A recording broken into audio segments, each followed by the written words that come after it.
Hello, thank you so much for joining me. At this moment, I should be going round the supermarket, but unfortunately, my car decided it fancied a lie-in this morning and didn't want to start.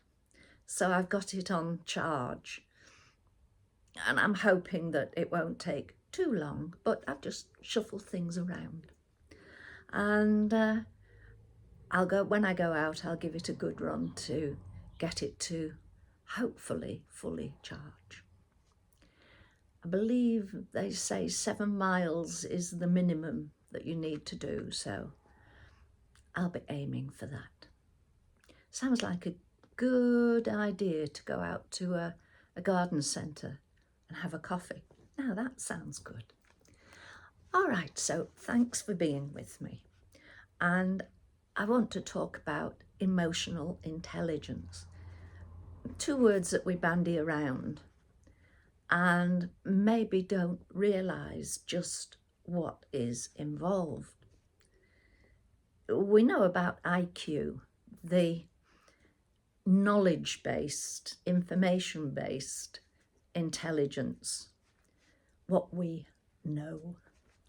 And we know that we can put a figure on that.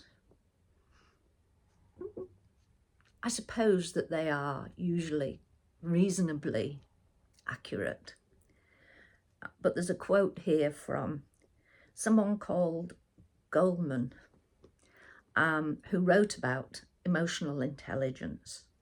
And he says, at best, IQ contributes about 20% to the factors that determine life's success, which leaves 80% to other forces, ranging from social class to luck. And included in that is emotional intelligence. So it's important. And unlike IQ, we can't put a figure on it. It really remains subjective. So I suppose that's why it's not as easily spoken about. And the IQ stuff has been around for about 100 years, so it's got a good solid base behind it. But we've got other intelligences, including spiritual intelligence, which doesn't mean religion, faith, but our attitude towards the world and its being, as well as your faith, your beliefs, but it's not solely that. Some say that IQ is fixed and it's unchanged no matter how much education you have, no matter how much learning you do, no matter what experiences you have. But it's now claimed that it isn't fixed, but can be altered, especially by emotional intelligence. And that is one of the large contributors to that IQ being able to change. So maybe we should place more emphasis on children learning this. I think things have changed, but I've not been in a classroom for quite a while. I would be interested to know.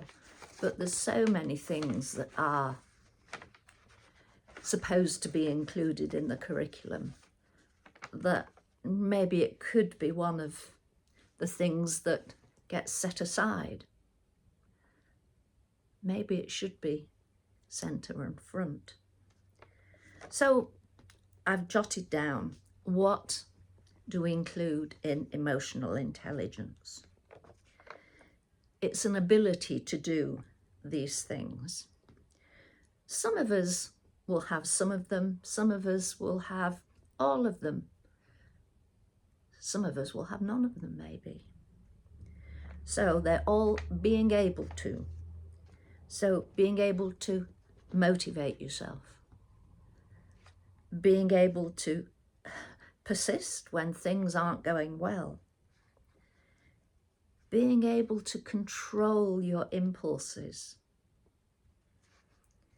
being able to delay gratification, being able to regulate your mood and keep distress from swamping your ability to think,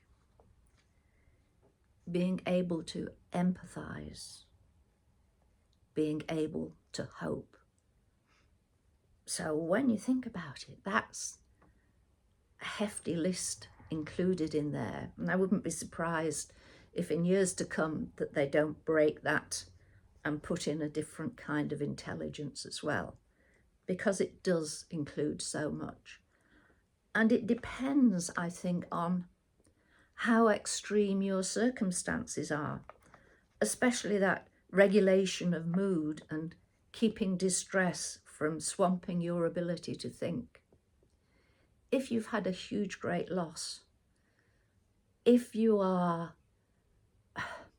living somewhere where the conditions are absolutely dire, then that mood regulation would be hard, and certainly it would be difficult to not feel swamped. But then we have people who seemingly have a lot going for them, but they allow themselves to feel swamped. They go into victim mode far too readily. And there are those of us who, it's like a child waiting for Christmas Day to come, open all the presents straight away. Nothing like delayed gratification and, well, I'll save that one for later. No, but delaying the gratification, that can really add to things.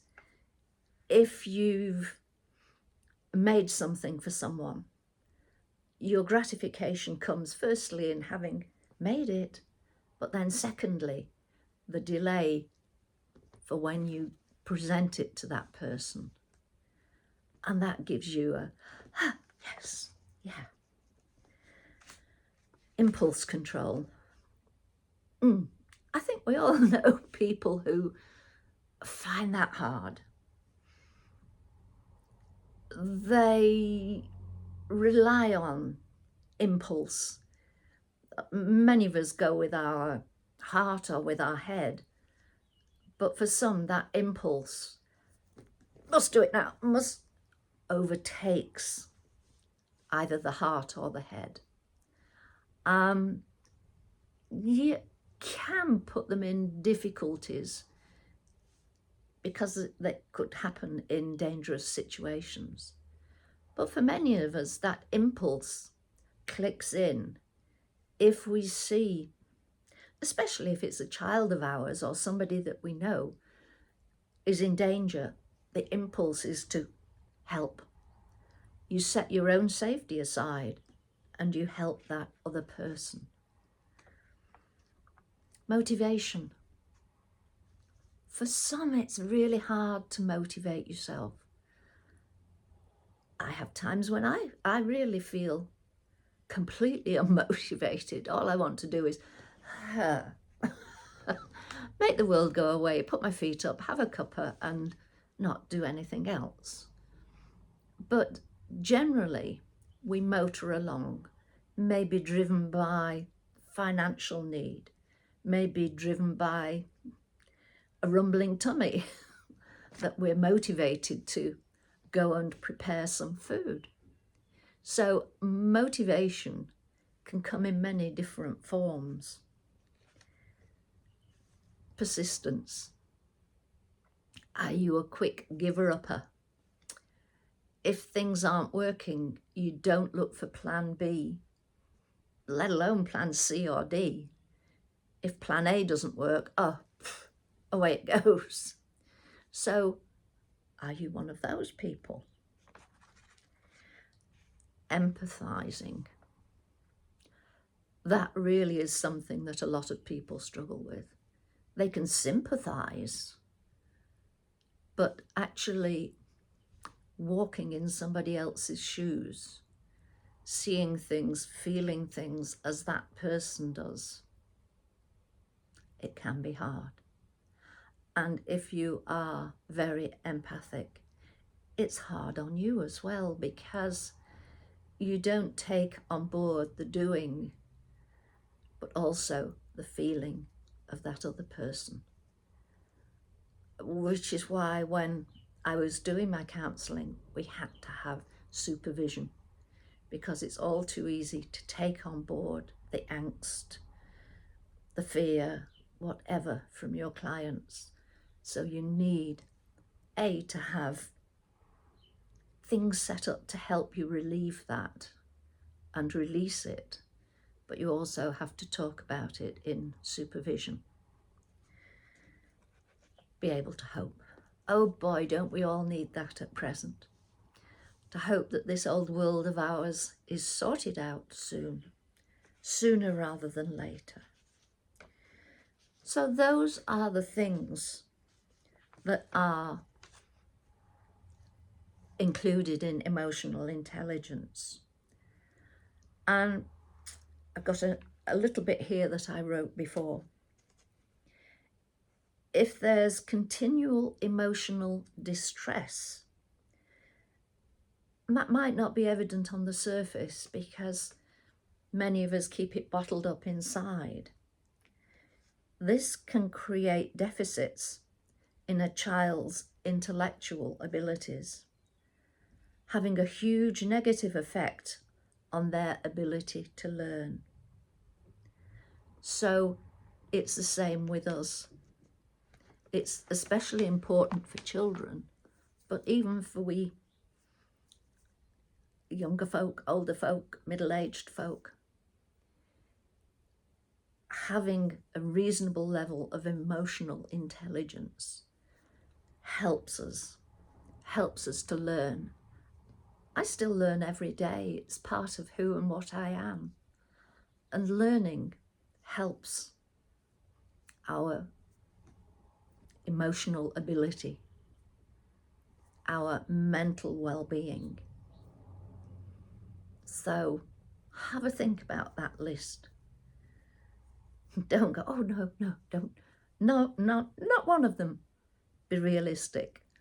I bet you're there with quite a few things. So on that note, thank you so much for joining me. Take care. Take the very best care of yourself that you can. And I will speak to you soon. Bye for now. Bye.